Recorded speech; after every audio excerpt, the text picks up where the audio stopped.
नमस्कार, मैं Sumant. Welcome to prep IAS daily target. तारीख है आज 4 दिसंबर। चलिए शुरू करते हैं आज का वीडियो। हम लोग पढ़ रहे हैं फिजिकल ज्योग्राफी न्यू एनसीईआरटी और हम लोग रिवाइज कर रहे हैं इंडियन पॉलिटी को।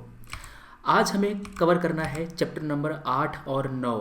यहाँ पढ़ेंगे सोलर रेडिएशन के बारे में, जो हीट बैलेंस है उसको पढ़ेंगे, टेम्परेचर का डिस्कशन देखेंगे आप। चैप्टर नंबर 10 में जो सर्कुलेशंस हैं, मतलब type of winds, local wind क्या होता है, परमानेंट विंड क्या होता है, ट्रेड विंड क्या होता है, ठीक है ना, वेस्टर्लाइज क्या होती हैं, पोलर विंड्स क्या होता है, इसके बारे में पढ़ेंगे। फिर देखेंगे कि जो वेदर सिस्टम होता है ना, उनके बारे में। चैप्टर नंबर 9 और 10 दोनों के अंतिम में सवाल दिया रहेगा, उसको आप लिखेंगे, उसकी प्रैक्टिस करेंगे। जो चैप्टर नंबर 8 है, यहाँ पर पढ़ेंगे जो आपका एटमॉस्फेयर है उसके स्ट्रक्चर के बारे में, कंपोजिशन के बारे में, वाटर वेपर, डस्ट पार्टिकल और अलग अलग लेयर के बारे में पढ़ेंगे। कुछ सवाल छोटे छोटे हैं यहाँ पे, जैसे कि व्हाट डिफिनेशन बाय एटमॉस्फेयर, इससे आप क्या समझते हैं, कंपोजिशन क्या है एटमॉस्फेयर का, क्या एलिमेंट हैं वेदर के और क्लाइमेट के, उसको पढ़ेंगे आप। इसके बाद 2 सवाल बड़े वाले हैं, एटमॉस्फेयर का कंपोजिशन बताना है आपको और एक डायग्राम बनाना है जहाँ पर आप एटमॉस्फेयर का स्ट्रक्चर बताएंगे। मतलब बच्चों वाला सवाल है ये, आपको बस प्रैक्टिस करनी है इससे, ठीक है ना, ताकि आपको पता चलेगा कौन कौन से लेयर कहाँ पे हैं, किस लेयर के ऊपर कौन सा लेयर आता है, ठीक है ना। अब आती है बात आगे की। यहाँ पर पढ़ेंगे आप सोलर रेडिएशन के बारे में, हीट बैलेंस और टेम्परेचर के बारे में। सोलर रेडिएशन का मतलब क्या होता है, ये कैसी वेरी करता है हमारे अर्थ पे, कहाँ पर ज़्यादा आता है, कहाँ पर कम आता है, हीटिंग एंड कूलिंग एटमॉस्फेयर की कैसे होती है, इसके बारे में पढ़ेंगे आप। इसके बाद आती है बात टेरेस्ट्रियल रेडिएशन की, हीट बजट की।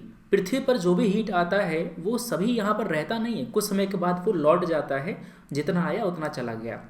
उसके बाद पढ़ेंगे कि हमारे अर्थ पर हीट का सरप्लस जोन कौन सा है, डिफिसिट जोन कौन सा है, टेम्परेचर कैसे वैरी करता है और टेम्परेचर हमारे अर्थ पे किस किस फैक्टर से कंट्रोल होता है, लैटिट्यूड, लॉन्गिट्यूड, सी से distance, air mass, ocean current, इन सब से होता है। इसके बाद जो मैप है उसको ध्यान से पढ़ेंगे, समझेंगे और टेम्परेचर का इन्वर्जन क्या होता है, कहाँ कहाँ पर ये पाया जाता है। अब आती है बात सवाल की। यहाँ पर आपको 7 सवाल दिया गया है, 4 सवाल छोटा वाला और 3 सवाल 150 वर्ड का। जैसे कि how do latitude and tilt in the axis of rotation of the earth affect amount of radiation, इसके बारे में। वो कौन कौन से प्रोसेस हैं जिसके ज़रिए अर्थ एटमॉस्फेयर का सिस्टम हीट बैलेंस को मेंटेन करता है, इसके बारे में लिखेंगे। तो 7 सवाल यहाँ पे और कुछ सवाल लास्ट चैप्टर का।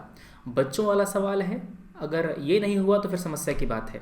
इसको लिखिएगा और थोड़ा सा जो सीरियसनेस से दिखाइए, ये नहीं कि कह दिया तो बस नहीं लिखना है, बाद में लिखेंगे, नहीं। टारगेट आज का है तो आज लिखेंगे आप। चलो, तो ये हो गया आपका चैप्टर नंबर 8 और 9।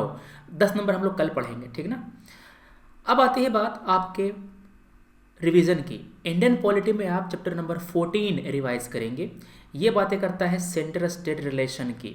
3 तरह के संबंध होते हैं, legislative, administrative and financial relation. आप इसको ध्यान से पढ़ेंगे। पहले पॉलिटी रिवाइज कर लेना, उसके बाद ज्योग्राफी पे आना, ठीक है ना, क्योंकि ये चैप्टर थोड़ा जल्दी रिवाइज हो जाएगा, आपको एक अच्छा सा फील आएगा कि हाँ हमने टारगेट पूरा कर लिया। इसको पूरा कर लेना। रोज़ सुबह 10 बजे हमारे चैनल के कम्युनिटी पेज पर आपको 2 सवाल मिलता है, इसको रात में डिस्कस करते हैं 8 बजे, ठीक है ना। 10 बजे सुबह में आपको सवाल दोनों मिल जाएगा, रात में 8 बजे आपके आंसर को रिव्यू किया जाएगा, आपको जो मॉडल आंसर है वो प्रोवाइड किया जाएगा। तो ये काम कर लेंगे। रोज़ आपको कम से कम 2 सवाल का जवाब लिखना है, इससे फालतू नहीं, इससे कम नहीं। 2 मेंटेन रखिए, रोज़ लिखते जाइए। इतना करते जाएंगे, आपके 2 टॉपिक मेंस के प्रिपेयर होते जाएंगे, प्लस आपकी जो आंसर राइटिंग के स्किल है, इंट्रो कैसे लिखें, बॉडी कैसे लिखें, कंक्लूजन कैसे लिखें, सब बातें आप सीख जाएंगे। चीज़ें आपकी जो भाषा है ना, आपका जो लैंग्वेज है, ये इम्प्रूव होगा। मतलब कि सही जगह पर सही शब्द का इस्तेमाल करना आप सीख जाएंगे। अब आती है बात करंट अफेयर की। आपको रोज़ सुबह 8 बजे दिया जाता है द हिंदू का एनालिसिस, इसको देखेंगे शॉर्ट में, मतलब कि टाइम बढ़ा लेना, जो होते हैं ना स्पीड, उसको बढ़ा करके देख सकते हो। अक्टूबर महीने का जो मैगजीन होता है, इसको आप शुरू करेंगे। यहाँ पर इन्वायरमेंट का टॉपिक हम आज कवर करेंगे, क्योंकि कल सिक्योरिटी हमने कवर कर लिया है। तो पेज नंबर 48 से लेकर के आप 56 तक यहाँ तक पूरा पढ़ डालेंगे। आपको मैं 8 पेज दे रहा हूँ पढ़ने के लिए। तो जो 15th कॉन्फ्रेंस ऑफ पार्टी है, India and climate agenda, right to burn fossil fuel, amendment in the FCA, draft national water policy, water commodification, 5.5 तक पढ़ लीजिएगा यहाँ पर। यहाँ तक आप पूरा कर लेंगे, ठीक है।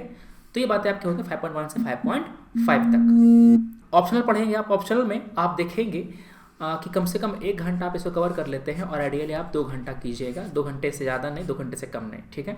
ये आपका हो गया ऑप्शनल। ये आपके हो गया आज के 5 टारगेट। हम मिलते हैं अपने अगले वीडियो में। Thanks for watching, take care, जय हिंद।